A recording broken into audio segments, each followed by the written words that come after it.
So moving's an emotional experience. Things have to feel right as well as be right. And part of your decision to move is emotional and part of it's intellectual. Well, you can't make an informed decision on the intellectual side of things without some hard information. And that's what we're here to talk about today.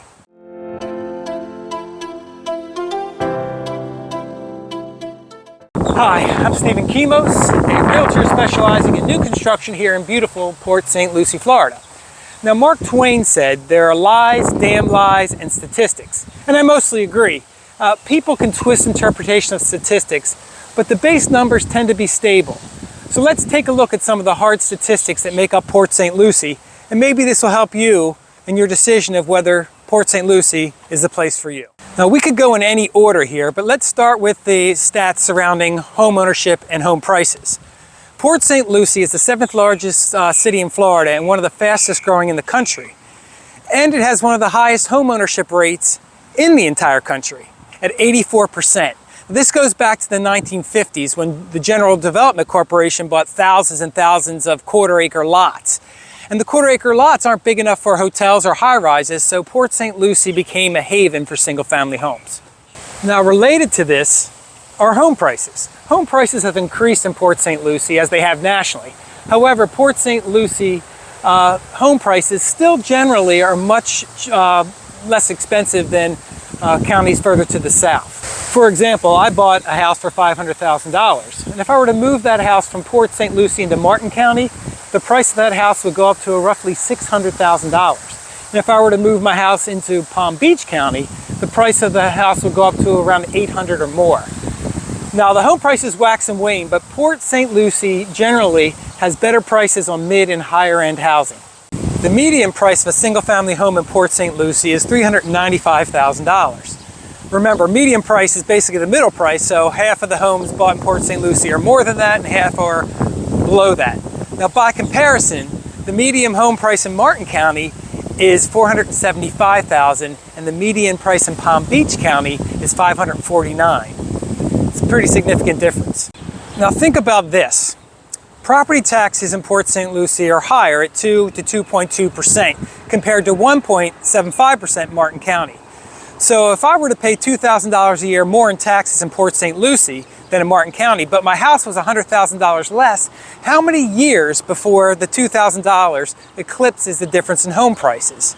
Well, it's 50 years. So probably it makes sense to still get the less expensive house in the higher taxed area.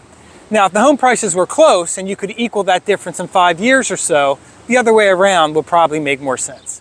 So who lives in Port St Lucie? Well, the median age is 43.5, and the makeup of male to female is 50.75% female and 48.2% male. Now, of that population, 63.3% are white, 22.9% are of Hispanic origin, 18.3% are black, and 2.2% are Asian, with 0.02% Pacific Islander or Indigenous Americans. So you can see, Port St Lucie is a pretty diverse city. Now, the median income is $75,000 and the average income is $60,400 per person. The number one industry is retail, followed by healthcare, followed by logistics, engineering, and construction. Now, unemployment in Port St Lucie is currently low at 3.8% in 2023. And with the new Southern Groves Job Corridor and the plethora of new companies moving to Port St Lucie, the trend of low unemployment should continue. When it comes to education, 90.7% of people living in Port St Lucie have a high school diploma, and 27% have 4 years of college or post-high school education. So education in Port St Lucie is important. So the schools in Port St Lucie are upper middle of the pack in Florida and are competitive nationally. As a former teacher, counselor, and school administrator, I have an informed perspective, and I plan to do a more in-depth video about the schools in Port St Lucie soon, so stick around for that. So let's talk about crime. Crime in Port St Lucie is unusually low. Now, you'll hear people who lived here a long time say, well, crime's going up, the area's getting worse. Well, when the population goes up, the number of crimes go up. But comparatively, per capita, the crime stats in Port St Lucie are incredibly low. Violent crime in Port St Lucie is 9.1 incidents per 100,000 people, while nationally it's 22.7 incidents per 100,000 people. Property crime is also considerably lower at 22.3 per 100,000 as opposed to 35.4 per 100,000 people.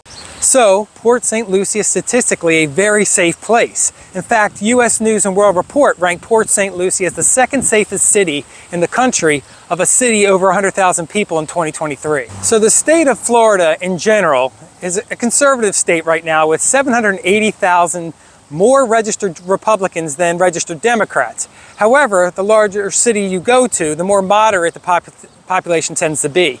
And Port St Lucie kind of falls in line with the rest of Florida. If you like the waves in the Atlantic coast, Port St Lucie is located almost halfway between Orlando to the north and Miami to the south. Now to the south, you got West Palm, just 30 minutes away, and Miami's about 2 hours. To the north, you have Vero Beach, which is 30 minutes away, and then Orlando is about 1 hour and 45 minutes.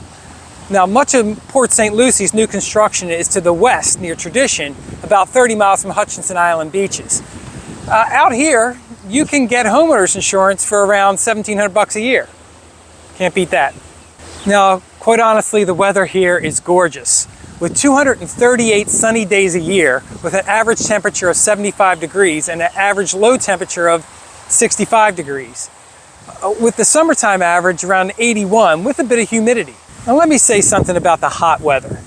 It is hot, it is humid, but here in Port St Lucie, we tend to do things in the morning, 4 or 5 hours in the morning, or 3 or 4 hours in the evening, when it's much cooler and you have a good breeze.